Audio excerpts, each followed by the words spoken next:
बिस्मिल्लाहिर्रहमानिर्रहीम। अस्सलाम वालेकुम व्यूअर्स, कैसे हैं आप लोग? उम्मीद है सब लोग खैरियत से होंगे। अल्लाह पाक सबको खुश रखे, आबाद रखे। Welcome back to my YouTube channel Lali Shaikh की दुनिया। आज बन रहे हैं जी शलजम गोश्त, और ये बहुत ही आसान तरीके से आपको बनाना बताऊंगी। रेसिपी एंड तक देखिएगा, पूरी वीडियो वॉच कीजिएगा। और अब हम अपनी रेसिपी को स्टार्ट करते हैं। बिस्मिल्लाहिर्रहमानिर्रहीम। ये देखिए जी, मैंने 2 kg लिए हैं जी शलजम, और इनको धो के छील के काट लिया है। और ये 2 मैंने आपको दिखाने के लिए रखे थे।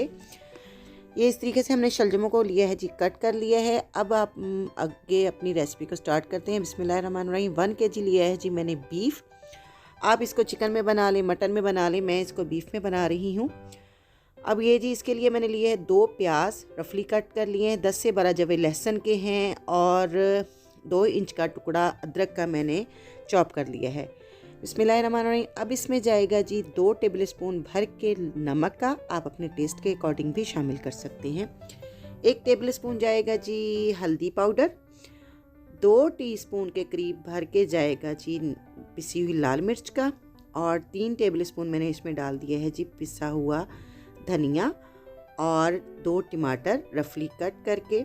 सारी चीज़ें इसमें शामिल कर दी। 1 गिलास के करीब पानी डाल दिया है। अब इसको मैं बनाऊंगी प्रेशर कुकर में। ये जी मैंने प्रेशर लगा दिया है। अब इसको तकरीबन मैं 5 सीटी लगने तक, या गोश्त हमारा जब तक टेंडर हो जाएगा, इतनी देर इसको पकाऊंगी। अब ये देखिए जी, मैंने इसको तकरीबन 10 मिनट के बाद उतार लिया है, और इतनी देर में हमारा ये जो बीफ है वो टेंडर हो चुका है, मीट हमारा टेंडर हो चुका है। अब जो इसमें थोड़ा सा पानी है, इसको भी मैं ड्राई कर लूँगी, और इसमें थोड़ा सा घी या ऑयल हम लोग शामिल करेंगे। तकरीबन मैंने इसमें 4 टेबलस्पून के करीब ऑयल शामिल कर दिया है, और इसको अच्छी तरह से भून लेंगे। अब दूसरी साइड पे मैंने एक पैन चढ़ा दिया है। इसमें मैंने ये जो शलजम कट किए थे उनको हम लोग थोड़ी देर फ्राई करेंगे, इनके अच्छी तरह से टेंडर होने तक, और इनको हमने अच्छी तरह से मिक्स कर लेना है, यानी कि घोट लेना है। अब इसमें मैंने 1 कप के करीब घी शामिल कर दिया है। अब ये देखें जी, तकरीबन 10 मिनट इनको पकाते हुए मुझे हो गए थे। अब ये इस तरीके से इनकी शक्ल हो गई है। अब इनको चम्मच की मदद से या मैं किसी मिक्सर की मदद से इसको अच्छी तरह से मैश कर दूंगी। ये जो दूसरी साइड पे जी, हमने जो हमारा बीफ पक चुका था उसमें मैंने घी डाल के भून लिया था, और इसमें थोड़ा सा मैंने पानी शामिल किया है, तकरीबन ½ कप के करीब।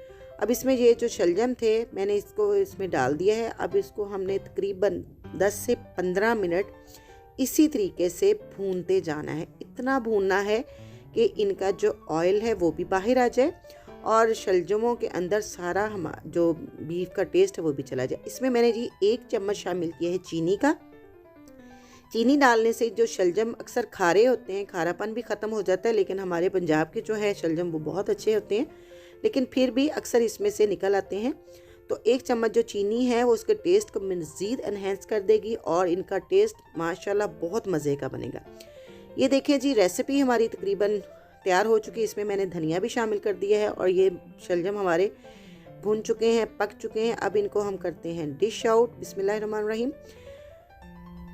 ये देखें जी, हमारे शलजमों का कलर और इनका टेस्ट तो माशाल्लाह अल्हम्दुलिल्लाह बहुत मज़े का होगा। रेसिपी को ज़रूर ट्राई कीजिएगा। चैनल पे नए हैं तो चैनल को सब्सक्राइब कर दें, और बेल आइकन को ज़रूर प्रेस किया करें ताकि मेरा हर आने वाला नोटिफिकेशन आपको मिलता रहे।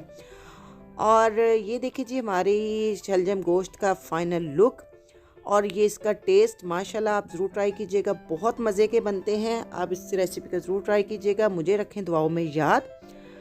अब लाली शेख को दे दे इजाज़त। अल्लाह हाफिज़।